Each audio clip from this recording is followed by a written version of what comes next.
Hello, welcome to the How Important is Sleep presentation. My name is Pamela Kretkevich, and I'm the Senior Health Promotion Specialist at SummaCare, and I will be your host.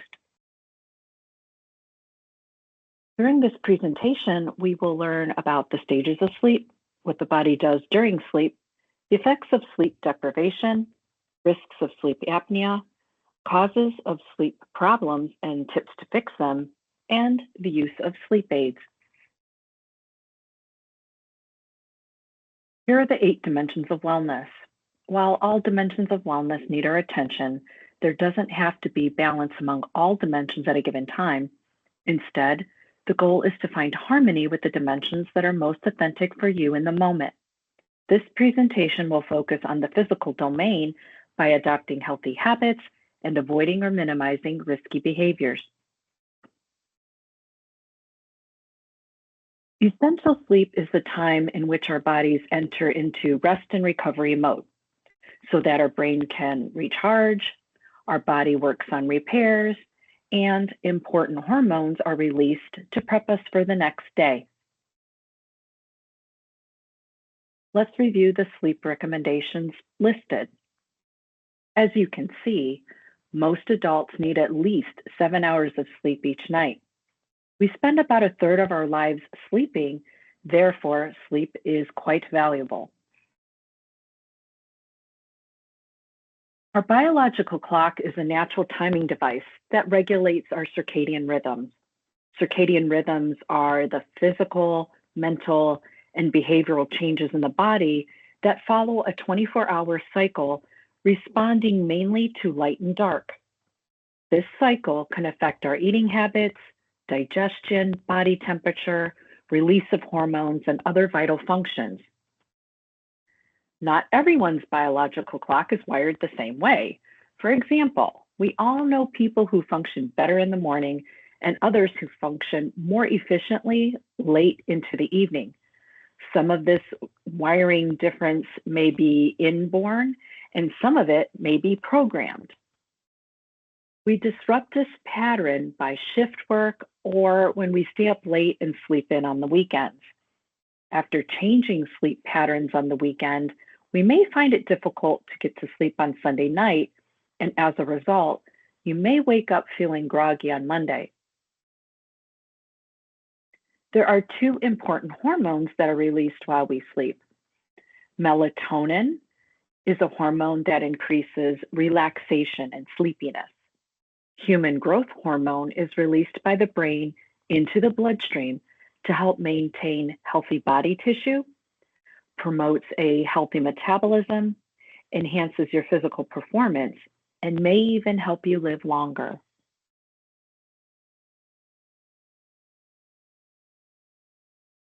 There are 2 main states of sleep. Non-REM is for physical restoration, which is typically done over a 4 to 7 hour time span. REM is for mental restoration, which only lasts over a 1.5 to 2 hour time span per night. Let's take a deeper dive into each stage. Stage 1, non-REM. This is the dozing off period, which typically lasts 1 to 5 minutes. The body hasn't fully relaxed yet, and it's easy to wake up during this time. Remember, you're relaxed, but in a half-awake sleep mode. Your eyes are closed, and you can be awakened easily. And at times, you may feel like you're falling, which may cause you to twitch or jump suddenly. Stage 2. This is when your body enters into a more relaxed state. Your body temperature drops and breathing and heart rate slow. Your brain activity generally slows as well. However, there are short bursts of activity called sleep spindles, which are believed to help stabilize memory. Again, this is a light period of sleep, movement basically stops, and the body prepares to enter deep sleep. Stage 3. This is deep sleep, during which your body relaxes even more. This stage is critical for restorative sleep. Deep sleep typically occurs in the first half of the night and lasts approximately 20 to 40 minutes. Blood pressure drops, heart rate slows, blood supply to the brain is minimized, and human growth hormone is released during stage 3 to restore and rebuild your body from the stresses of the day. Stage 4 is more intense than stage 3. This is REM. REM sleep is essential for cognitive functions such as memory, learning, and creativity.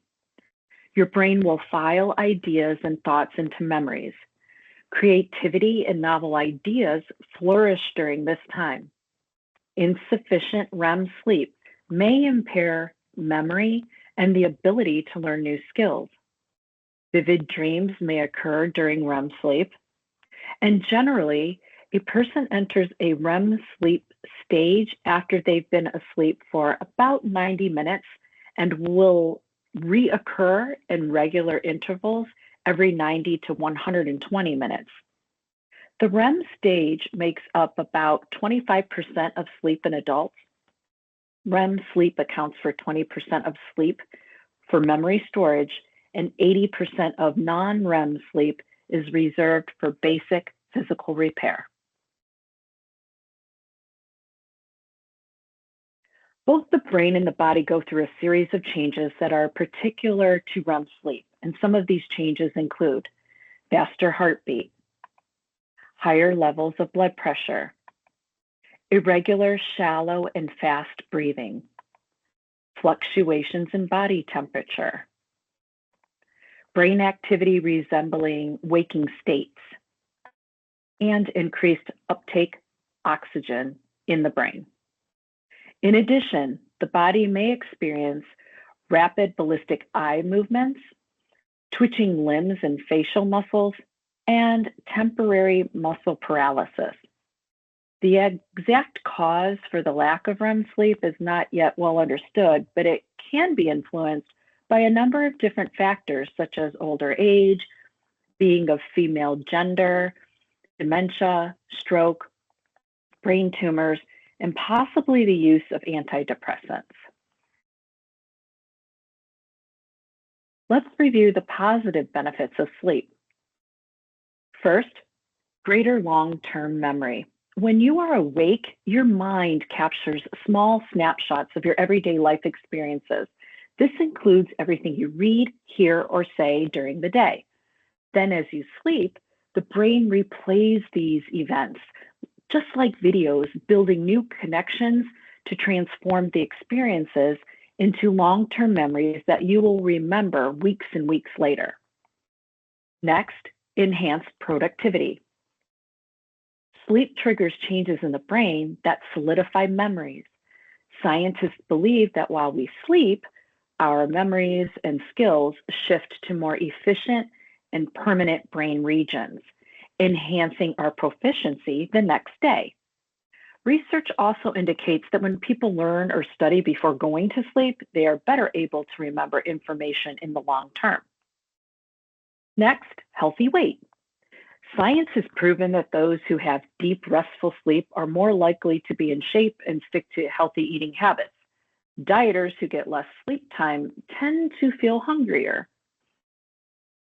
Better immune function. Although sleeping more or less won't necessarily prevent you from getting sick, a reduction in sleep can impact your immune system, leaving you vulnerable to disease. The immune system increases during sleep to help promote resistance to viral infections. This is why we feel tired prior to or during an infection or cold. Regardless of our current health status, during sleep, our immune system targets inflammation and infection, effectively creating an immune response. And last, emotions and social interactions. Imagine reading a person's emotions perfectly. This can be possible when your attention is at 100% capacity after a good night's sleep. In fact, several studies have confirmed through facial recognition tests that well-rested people are better at reading social and emotional cues. Now let's review the negative effects of lack of sleep. If you have spent the night tossing, turning, and with a mind full of racing thoughts, you already know how the next day will be. You are grumpy, sore, and exhausted.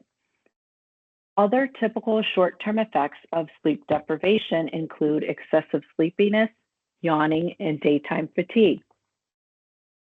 However, missing out on your average 7 to 9 hours of sleep per night affects much more than just your general mood.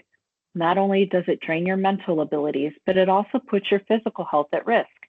In the long term, you risk developing obesity, respiratory problems, a weak immune system, digestion problems, high blood pressure, and many more issues.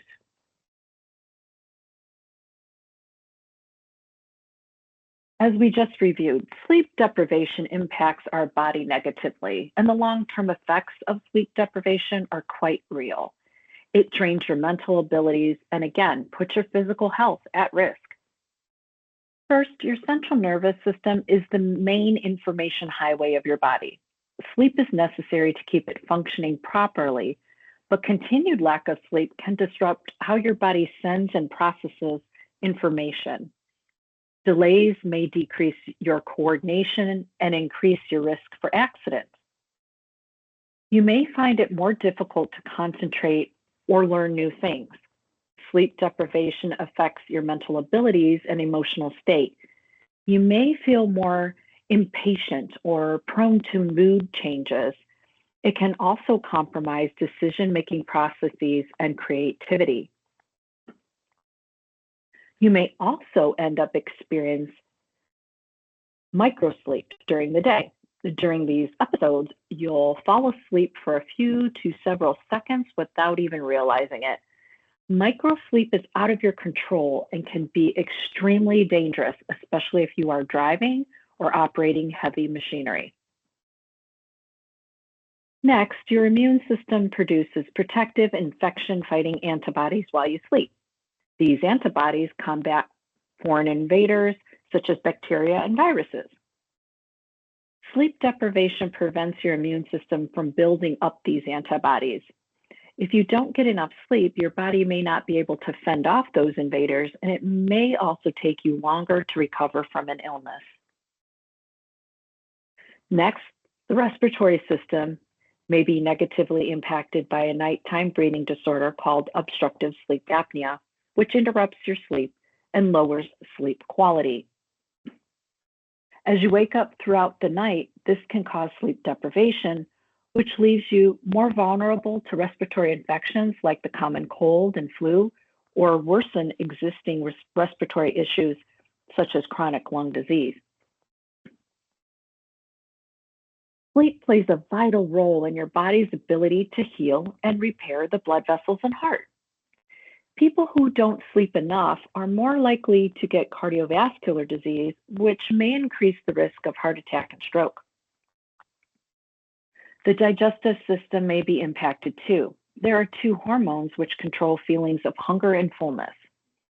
Without enough sleep, your brain reduces your feeling of fullness and causes you to feel hunger.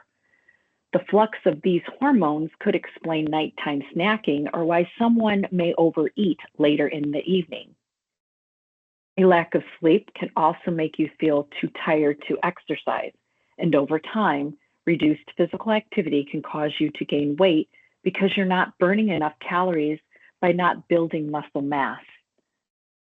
Sleep deprivation can also cause your body to release less insulin after you eat. Insulin helps to reduce your blood sugar levels. And last, the endocrine system relies on sleep for hormone production. This interruption can affect human growth hormone production, especially in children and adolescents. This hormone helps the body to build muscle mass and repair cells and tissues, in addition to other growth functions.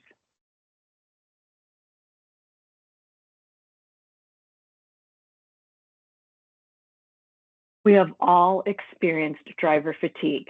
It is rough and can be scary. In 2024, Sleep Advisor surveyed just over 1,300 licensed drivers over the age of 18, and here are the results.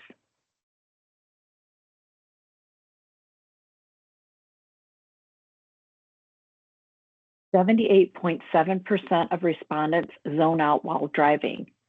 And of that percentage, nearly 71% of this population zoned out occasionally. 70.1% have either witnessed or have been involved in a drowsy driving accident. However, the difference between those who witnessed an accident versus those involved in one varied greatly, with 64.8% reporting witnessing an accident and 5.3% reporting being involved in one.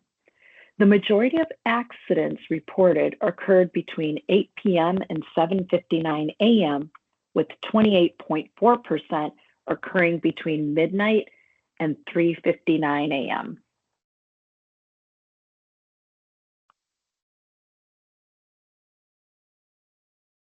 .3% of respondents reported that they have fallen asleep at the wheel. More men reported falling asleep while driving than women, though the difference was only a 5% increase. So here are some tips to prevent drowsy driving. First, get the recommended 7 to 9 hours of sleep per night. If possible, drive with a buddy or choose to use rideshare services. Plan regular rest stops along your route. Avoid heavy meals before getting behind the wheel, and avoid medications that may cause drowsiness.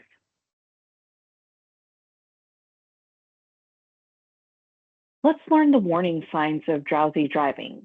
And here are a few additional signs in addition to those posted on the slide. Yawning or blinking frequently. Trouble remembering the past few miles driven. Missing your exit. Drifting from your lane, and potentially hitting a rumble strip on the side of the road. If you have any of these warning signs, pull over and get plenty of rest or let someone else drive. Simply turning up the radio or opening the window are not effective ways to keep you alert. And it is a myth. Caffeine and other stimulants cannot overcome the effects of severe sleep deprivation. Please don't risk your life or the lives of those on the road around you, and never hesitate to report erratic driving. You just may save a life. What causes sleep problems? Most often, it is simply lifestyle choices, such as changes in diet, decreased mental stimulation and exercise, daytime naps, or maybe even going to bed too early. Let's focus in on changes in diet. Sugar is a main culprit.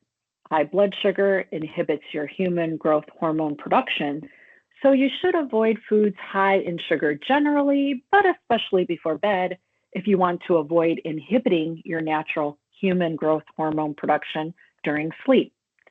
Your body can't repair itself without this important hormone. Spicy and acidic food can also interfere with sleep efforts if they cause heartburn, and other culprits may be alcohol and/or nicotine. Last, technology. Mobile phone usage, watching television, or working on a laptop before going to bed can disrupt your sleep-wake cycle. People who use their mobile phone for over 5 hours each day are at greater risk of suffering from insomnia.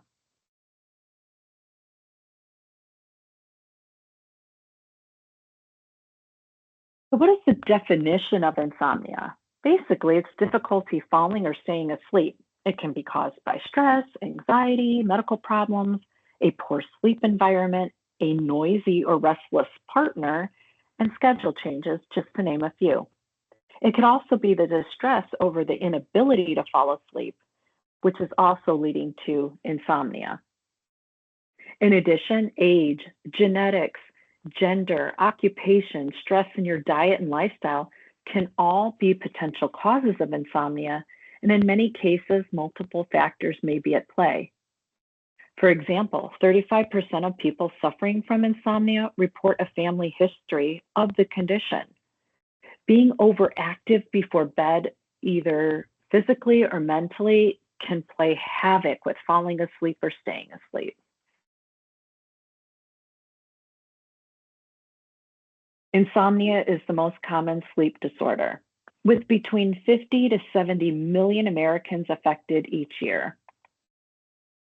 237 million people globally struggle with insomnia.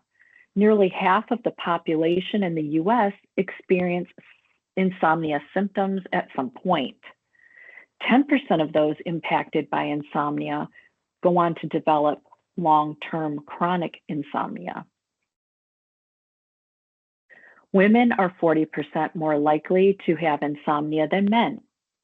78% of women experience insomnia during pregnancy, and about 50% of insomnia cases result from anxiety, depression, or psychological stress. People with insomnia are 5 times more likely to suffer from depression. Insomnia increases the risk of health complications, including diabetes, hypertension, which is high blood pressure, heart disease, stroke, and obesity. People over the age of 60 are the age group that have the highest reported levels of insomnia.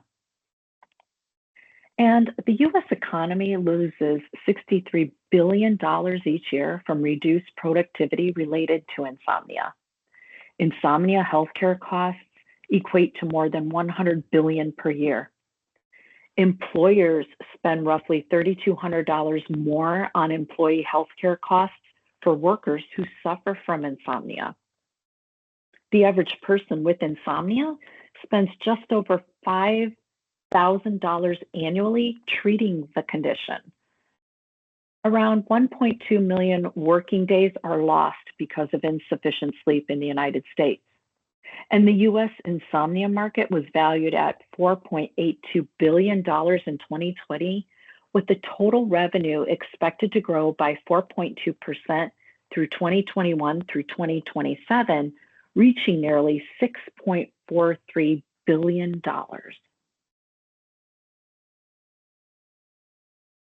Insomnia is so prevalent in the United States that it affects 1 in 4 adults each year. People suffer from insomnia in varying ways. Let's review the 3 different types of insomnia healthcare providers use to determine a treatment.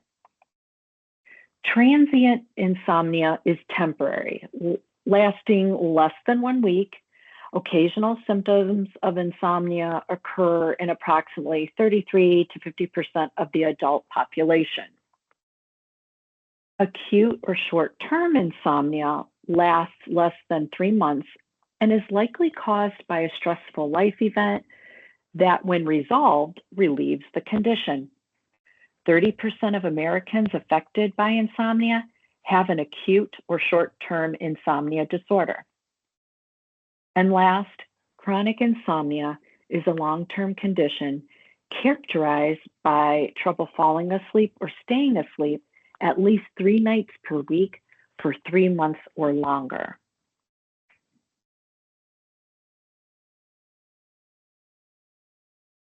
Cognitive behavioral therapy is proven to be particularly effective treatment for insomnia, with up to 75% of patients seeing improvements in their symptoms. Cognitive behavior therapy for insomnia is referred to as a multi-component treatment by combining a number of different approaches. The Sleep Foundation describes 3 components of cognitive behavioral therapy treatment as cognitive interventions that focus on restructuring thoughts around sleep, behavioral interventions to promote relaxation, sleep restriction, and stimulus control to help develop healthy sleep behaviors, and psychoeducational interventions to highlight the link between thoughts and behaviors and sleep. The other treatment options may include sleep routine changes and medication. Alternative therapies can be useful, such as yoga to improve your sleep. More affordably, there are sleep gifts that have benefits including weighted blankets, bedtime teas, and essential oil diffusers. Let's review some of the insomnia treatment statistics. Up to 75% of patients with insomnia have seen improvements following cognitive behavioral therapy. Acupressure has been proven to significantly reduce awake time and quality of sleep for people with insomnia. 60% report improved sleep from practicing yoga. 58.3% of people who have undergone hypnosis report improved sleep.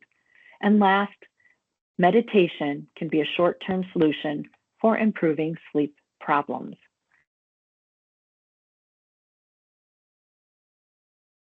So when it comes to sleep aids, here's some facts and statistics. 8% of adults use prescription sleep drugs to help them sleep. Sleep medication was higher among women at 5% compared to men at 3.1%. Nearly 9 million Americans take prescription sleeping pills. And about 80% of people who take prescription sleep medications experience residual effects like oversleeping, feeling groggy, or having a hard time concentrating the next day. 8.2% of adults say they took medication to help them sleep at least 4 times per the past week, and 20% of American adults tried a natural remedy for sleep problems in the last year. When choosing to use an over-the-counter sleep aid, consider the following. Start with your primary care provider first and ask if the sleep aid might interact with other medications or underlying conditions and what dosage to take. Take it one day at a time. Over-the-counter sleep aids are only a temporary solution for insomnia. Generally, they're not intended to be used for longer than 2 weeks. Avoid alcohol. Never mix alcohol and sleep aids. Alcohol can increase the sedative effects of the medication. And last, beware of side effects. Don't drive or attempt other activities that require your alertness.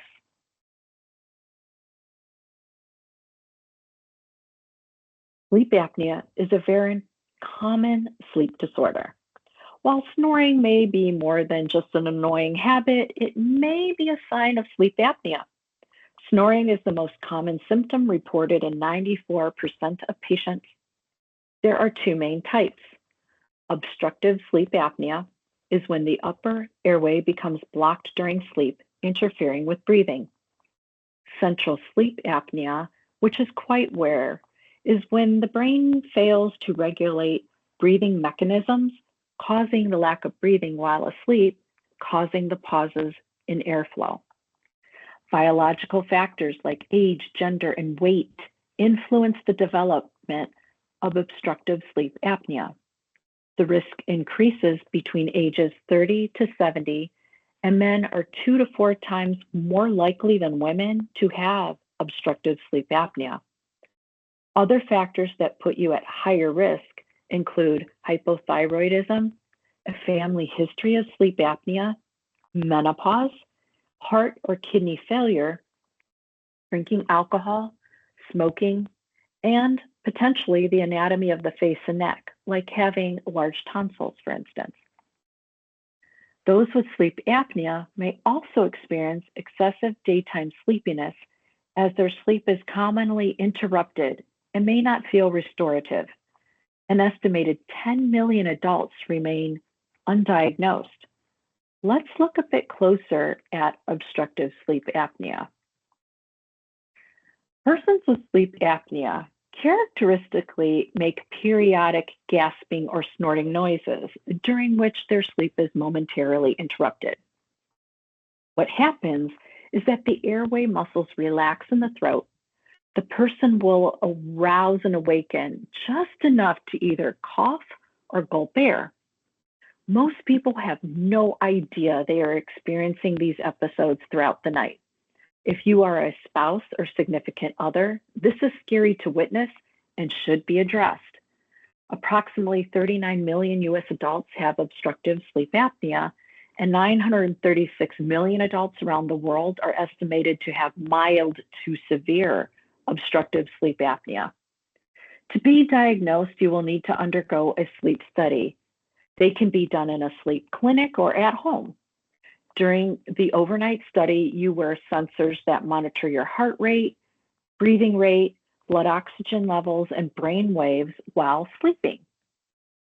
Based on your symptoms found during the sleep study, you can be diagnosed with either mild, moderate, or severe obstructive sleep apnea. Basically, the study measures the number of times your breathing was stopped or interrupted or hindered as you slept. Is there a cure? Yes. After having a sleep study, you may be diagnosed and provided with a CPAP.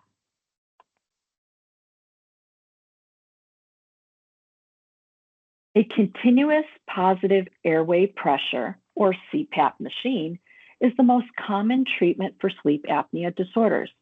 A CPAP machine provides a steady flow of gentle pressurized air into your nose and mouth while you sleep. This keeps your airways open so your lungs receive plenty of oxygen and helps you breathe normally. As a result, you don't repeatedly wake up to resume breathing. Untreated sleep apnea can lead to heart, kidney, and metabolic health complications, and it is estimated that 33 million US adults could benefit from using a CPAP machine. So let's review some habits to improve your sleep. Be consistent. Go to bed at the same time each night and get up at the same time each morning, including on the weekends.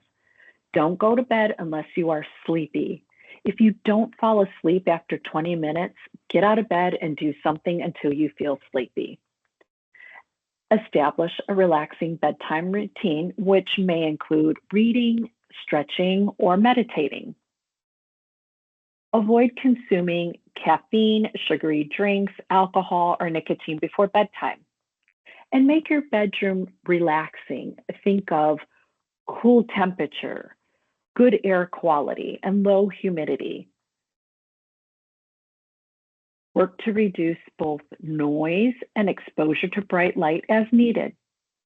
Ensure your bedroom is only for sleep or intimacy, and turn off all electronic devices at least 30 minutes before bedtime, or remove those devices such as TVs, computers, and phones from your bedroom.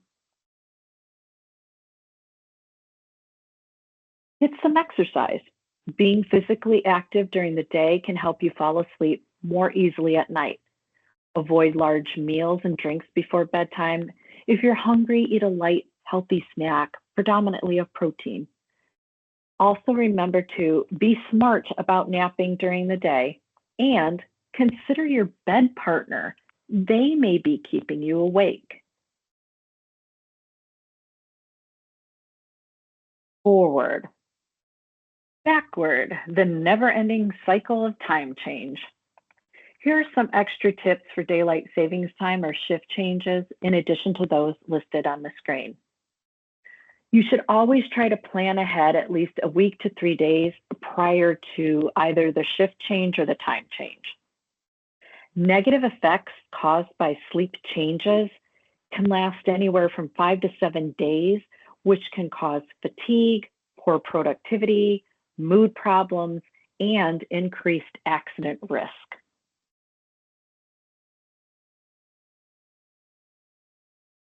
The take-home message. Sleep is important to maintain good health. The immune system, through growth and recovery, are protecting and repairing your body during sleep. Sleep deprivation can affect you both physically, mentally, and cognitively. Have good sleep habits and work hard to maintain those. Always consult with your primary care provider before taking any medications or sleep aids. And if needed, start working a week to 3 days on planned adjustments to sleep schedules to avoid sleep difficulties. Here are SummaCare resources. As always, of those listed, you want to be sure that you're reviewing your plan documents to make sure you have access. We always encourage an annual visit with your primary care provider. We offer condition and care management programs to help you with any chronic conditions or complex needs that you may have, as well as provide access to diabetic testing supplies. We offer health coaching, which is a telephonic coaching lifestyle behavior management program. You have access to WebMD Health Manager through Plan Central, where there's lots of education, health trackers, goal setting, and health assessment tools. You have access to a 24-hour nurse line where our SummaCare nurses are available 24/7, 365 to answer any of your medical questions. You may also have access to Teladoc Health, which is a telemedicine feature while traveling or in need for minor medical issues or concerns. We have a smoking cessation program called Quick Care. It is a telephonic coaching program that offers a limited supply of nicotine replacement therapy. And you may also have access to Husk Health and Wellness discounts. These discounts are for health club memberships, nutrition programs, and educational resources. Here are the resources that were used in order to create this presentation. I thank you for your time. Be well and sleep soundly. Be sure to follow SummaCare on any of the social media platforms listed below.